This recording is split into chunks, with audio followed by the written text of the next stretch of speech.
করছি সাকিব এবং মাশরাফিকে। দেশের ক্রিকেট ইতিহাসে সবচেয়ে বড় দুই তারকা এক ছবিতে একসাথে না থাকলেও দুজন দুজনকে সবসময় রাখেন সবার উপরে। সবশেষ উদাহরণটা সোমবার দুপুরের সাকিব আল হাসান প্রসঙ্গ আসতেই মাশরাফি অকপটে বলে দিলেন, সবসময়ই দেশের ক্রিকেটের সবচেয়ে সেরা খেলোয়াড় সাকিব ছিলেন, সাকিবই আছেন, আর সবচেয়ে সেরার কাছে বেস্ট পারফরমেন্সটাই প্রত্যাশা।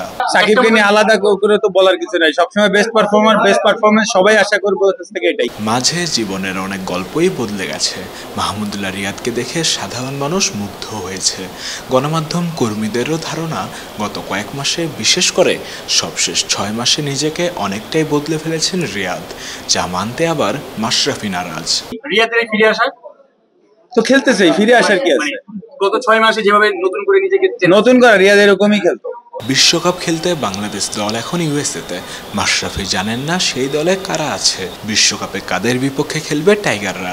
এমনকি শান্তর ক্যাপ্টেন্সি কিংবা বাংলাদেশের খেলা কোনোটাই নাকি দেখেননি মাশরাফি। তবুও সব জেনে জানিয়েছেন বাংলাদেশের সম্ভাবনা, শুনিয়েছেন নিজের প্রত্যাশার কথাও। গ্রুপটা কেমন আপনার কাছে? তাও যায় না কারা আছে গ্রুপে। আর তাহলে দক্ষিণ আফ্রিকা আর শ্রীলঙ্কার সাথে তো জেতা উচিত। দক্ষিণ আফ্রিকার সাথে তো সিরিজ জিতে এসেছে একবার, যদিও ওয়ানডে।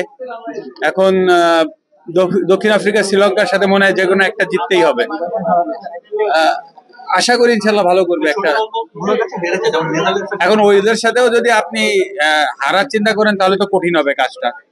অবশ্যই আমি চিন্তা করছি এই দুইটার একটা থেকে জিতে ওগুলোকে হারিয়ে, আর ওয়াই নট যে দক্ষিণ আফ্রিকা দুইটাকেই চিন্তা করা যায়, হারাইতে পারবে না। বিশ্বকাপে কত দূর যেতে পারে বাংলাদেশ? ভাই কত দূর যেতে পারে বলতে পারবো না, তবে অবশ্যই ভালো কিছু করুক এটাই আশা করছি। আমি শিওর আপনারাও সেটা আশা করছেন। যদি মিলে যায় তাহলে কি হতে পারে? কোন যদি? আপনি তো অনেক সময় বলতেন যে যদি এটা হয়, যদি আপনি জোর করে যদি বলাইতে পারবেন না, আমি এখনো জানি না কার সাথে কি হবে। কোয়ার্টার ফাইনালে টিমকে নিছেন আপনি তো। ভাই আমি অবশ্যই চাইবো বাংলাদেশ চ্যাম্পিয়ন হয়ে আসুক, বাট রিয়েলিস্টিকলি ভাবতে হবে কেমন খেলছে ওখানে, উইকেট কেমন, কন্ডিশন কেমন, দল কেমন ফর্মে আছে, প্লেয়াররা কেমন খেলছে, সবকিছু মিলে হয়তোবা প্রথম রাউন্ড পার করে তারপর মনে হয় সুপার 8 হবে। তো প্রথম রাউন্ড পার করতে পারলে তখন একটা আইডিয়া হবে। তো আগাম তো কিছু বলা যাচ্ছে না, আগাম কিছু বলা যায় না। উৎস মাহমুদ, অলরাউন্ডার।